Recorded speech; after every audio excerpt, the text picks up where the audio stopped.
Bom, gente, agora a gente vai ver a termoquímica do processo de dissolução. Então, durante o processo de dissolução, você vai ter dois tipos de interações que vão ser perdidos. É a interação entre moléculas de soluto, entre moléculas de solvente também vão ser perdidos, e a formação da interação entre soluto e solvente.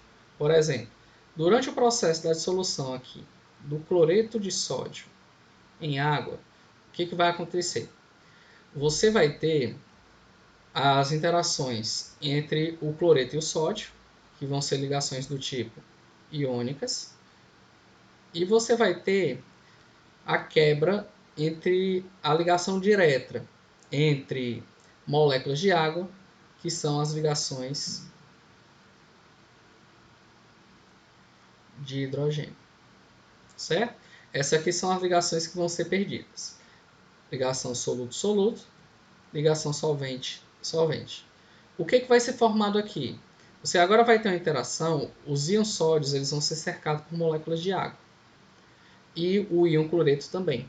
Então, quando você tem a interação entre um íon e uma molécula polar, vai ocorrer a formação de uma interação do tipo íon dipolo. Tranquilo? Então, durante essa quebra e formação de ligações, vai ocorrer processos envolvendo transferência de energia, ou por absorção ou por liberação de energia. O que determina isso? Qual a ligação quebrada ou formada for a mais forte, certo?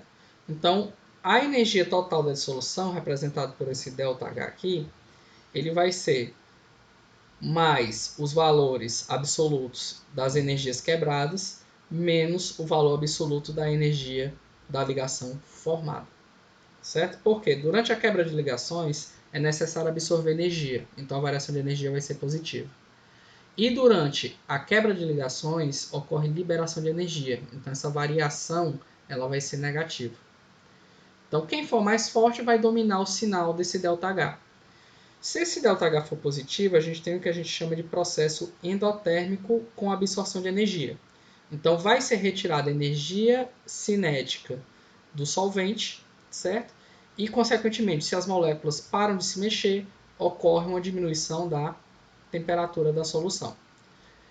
Durante o processo onde a variação de energia vai ser negativa, esse processo é exotérmico, liberando energia potencial que vai ser convertida em energia cinética pelo solvente. Se as moléculas agora estão mais rápidas devido a esse aumento de energia cinética, ocorre um aumento na temperatura. Tranquilo? Então aqui a gente tem uma noção da hierarquia entre as forças intermoleculares de espécie com aproximadamente o mesmo tamanho. A ligação iônica é mais forte, depois vem o íon dipolo, depois vem a ligação de hidrogênio, depois vem o dipolo-dipolo, depois vem as dispersões de London como sendo as mais fracas. Tranquilo? Então, devido a isso, o que acontece? É interessante que durante a variação de energia ela seja não tanto positiva, certo? E preferencialmente negativa. Quanto mais negativa for o processo de dissolução, mais espontâneo ele vai ser. A tendência é essa. Então, o que acontece? Quando você tem soluções onde a interação soluto-solvente elas são do mesmo tipo do que as anteriores que vão ser quebradas, a dissolução acaba sendo favorecida. Então, isso cria uma regra de dissolução na química conhecida como semelhante dissolve semelhante. O que significa isso? Solventes apolares, como o tetacloreto de carbono e o benzeno, tendem a dissolver melhor solutos apolares. Enquanto que solventes polares tendem a dissolver melhor solutos polares. Aqui a gente tem exemplo da água dissolvendo o etanol. E também tem a questão da água, que é polar, dissolvendo os íons do cloreto de sódio. Tranquilos? Agora a gente vai ver os fatores que afetam a solubilidade. Quando a gente tem uma solução sólido-líquido, o fator principal que vai influenciar nessa solubilidade é a temperatura. Como assim?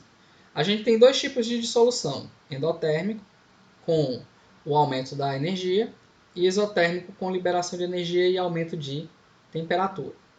O processo endotérmico, ele vai ter a solubilidade dele favorecida ou aumentada se você aumentar a temperatura, e vai ter o processo dificultado se você diminuir essa temperatura.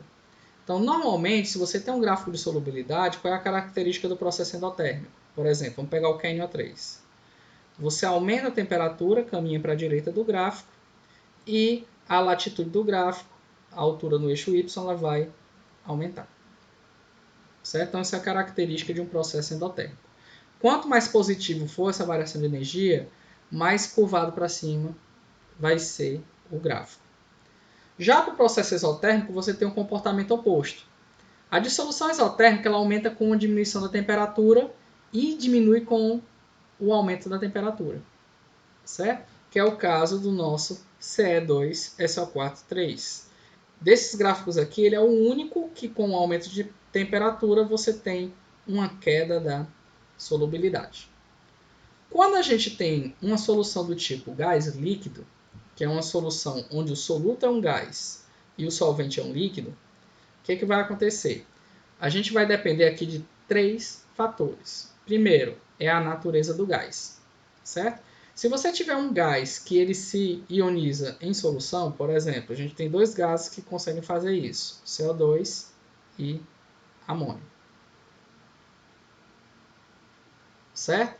Então, o CO2, se você colocar ele em água, o que vai acontecer? Ele forma inicialmente o ácido carbônico, que consegue se dissociar produzindo o H+, e o íon bicarbonato. Certo?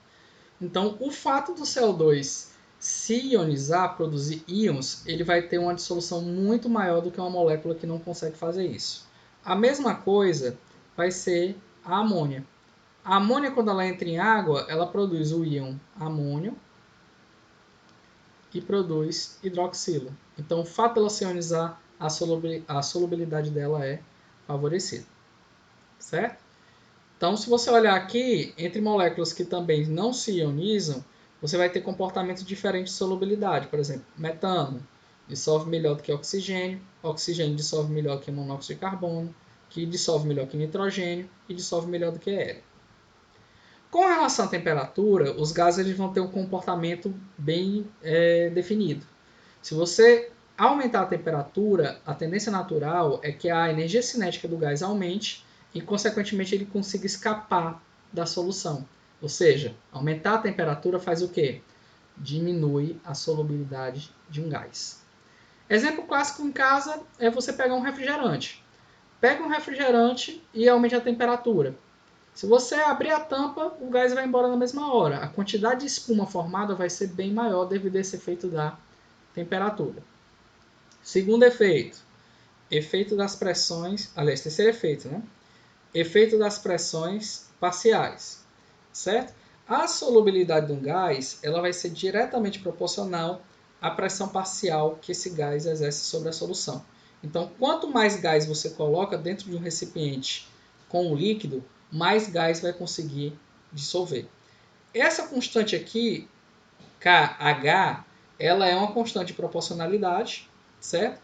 Cada gás tem a sua e ela é chamada de constante de Henry. Tranquilos?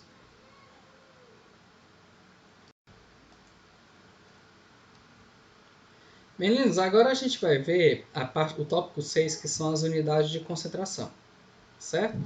A primeira aqui que eu vou mostrar não é bem uma unidade de concentração, e sim uma relação da solução, que é a densidade. A densidade, por definição, ela é a massa, certo? Da solução dividido pelo volume da solução. Essa aqui é a nossa primeira unidade de concentração que a gente vai ver, que é a concentração comum. O que é a concentração comum? Concentração comum é a relação de massa. Esse númerozinho aqui representa soluto, certo? Então, é a massa de soluto dividido pelo volume de solução. Qual é a praticidade desse tipo de concentração? Fácil preparo. Para preparar essa solução, basta você pegar uma balança medir essa massa, transferir para o balão para preparar e depois completar o volume com água. Então, esse aqui é o mais fácil, normalmente utilizado por técnicos de química. Aí aqui a gente tem a parte do título em massa, certo? O que é o título em massa? Ele vai ser uma relação entre a massa de soluto presente em uma determinada massa de solução. Então, por exemplo, se você tem um título de 0,78, significa o quê? Significa que em 100 gramas de solução, 78 gramas pertencem ao soluto e o restante pertence ao solvente. O título em massa ele tem algumas derivações, outras unidades de concentração que vêm dele. Quais são? A porcentagem em massa, certo? Representada em porcentagem M/M. A porcentagem em massa nada mais é do que o título vezes 100%, ou seja, é uma versão percentual do título.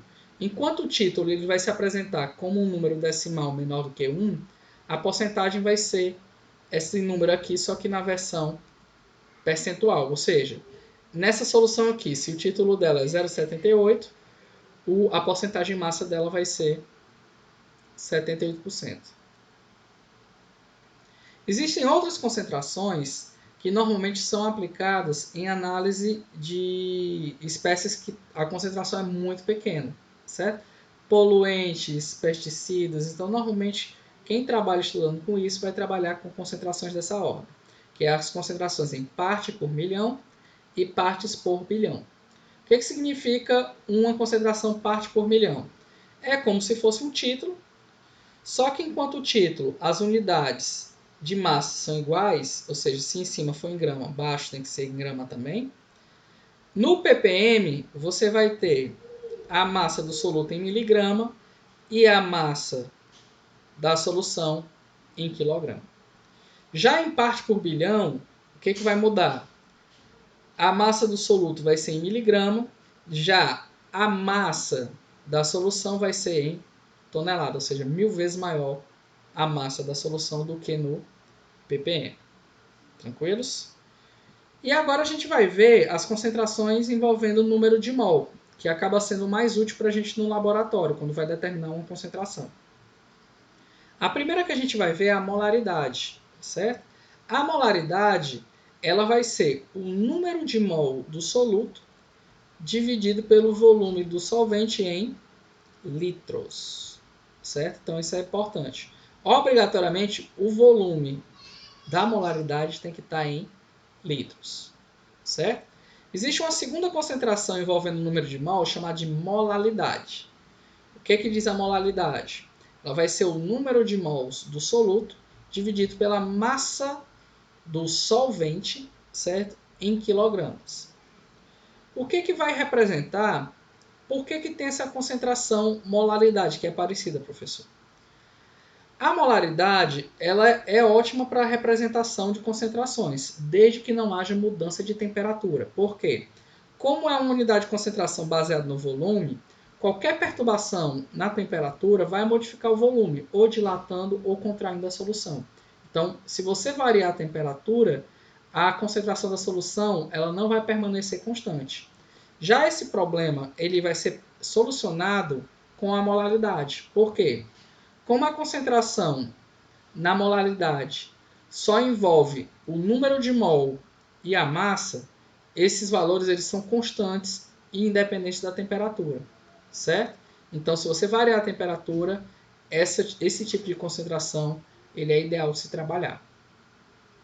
E por último, tem a fração molar. A fração molar, seja do soluto ou do solvente, ele vai ser uma relação entre o número de mol da espécie que você quer achar essa fração molar, dividido pelo número de mol total da solução. Tranquilos?